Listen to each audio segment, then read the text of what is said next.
السلام علیکم ورحمۃ اللہ وبرکاتہ۔ الحمد للہ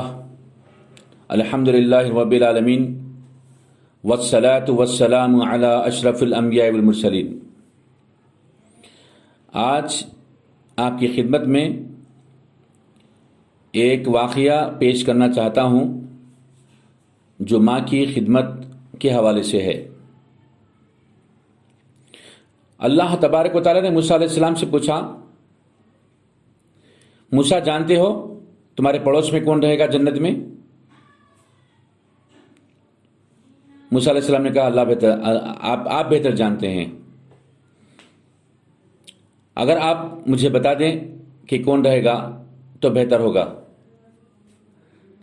اللہ تبارک و تعالیٰ نے کہا کہ جاؤ فلاں جگہ گوشت بیچنے والا جو ہے تمہارے پڑوس میں رہے گا۔ موسیٰ علیہ السلام دیکھنے کے مشتاق تھے اور اس کی خدمت میں حاضر ہوئے۔ صبح سے لے کے شام تک اور پھر شام سے صبح تک، یعنی 24 گھنٹے اس کے ساتھ رہنا چاہے۔ اس کے پاس پہنچتے ہی عرض کیے، اپنی شناخت نہیں بتائی، شناخت کو پوشیدہ رکھا۔ کہنے لگے میں تمہارا مہمان بننا چاہتا ہوں ایک دن کے لیے۔ اس نے کہا بالکل کوئی مشکل نہیں۔ اس صبح سے لے کے شام تک کاروبار میں رہا، جیسے اور کاروباری کاروبار کرتے ہیں ویسے کاروبار میں رہا۔ کوئی خاص اس کی خوبی نظر نہیں آئی موسیٰ علیہ السلام کو۔ موسیٰ علیہ السلام سوچ و فکر میں رہے، آخر ایسا کون سا اس کا عمل ہے جس کی وجہ سے جنت میں میرا پڑوس اس کو نصیب ہونے والا ہے۔ پھر اس کے بعد جب شام ہوئی، جب اپنے کاروبار سے فارغ ہوا تو گھر گیا۔ گھر جانے کے بعد فریش ہوا اور جب تک کہ اپنی ماں کو کھانا نہ کھلا دیا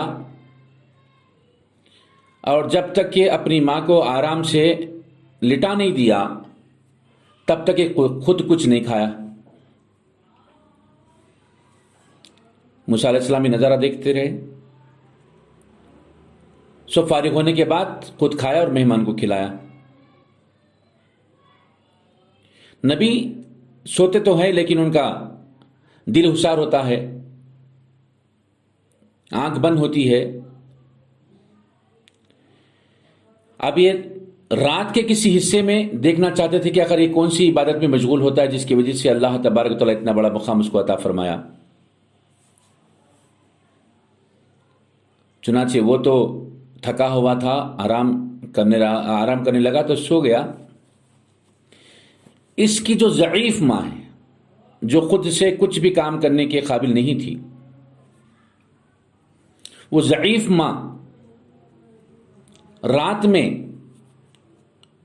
کچھ کہہ رہی ہے، اتنی آہستہ آواز کے سمجھ میں نہیں آتی۔ موسیٰ علیہ السلام قریب گئے اور اس کی آواز پہ فکر کیے، غور کیے تو کہہ رہی ہے، یا اللہ میرے بچے کو نبی وقت کا پڑوس جنت میں نصیب فرمانا۔ موسیٰ علیہ السلام کی بات سمجھ میں آ گئی۔ دراصل یہ ماں کی خدمت کی وجہ سے، ماں کے دل کی عمیق گہرائیوں سے ماں جو دعا دیتے چلی آ رہی ہے، جو ہر دن غالباً دیتی ہے، اس کی وجہ سے اللہ تبارک و تعالیٰ نے اس کو میرا پڑوس نصیب کرے گا جنت میں۔ سبحان اللہ، کتنی بڑی بات ہے۔ نوجوانوں، یہ ضروری نہیں ہے کہ تمہاری ماں جو تم خدمت کرتی ہے اس کے بدلے میں تمہارے سامنے ہی دعا دے،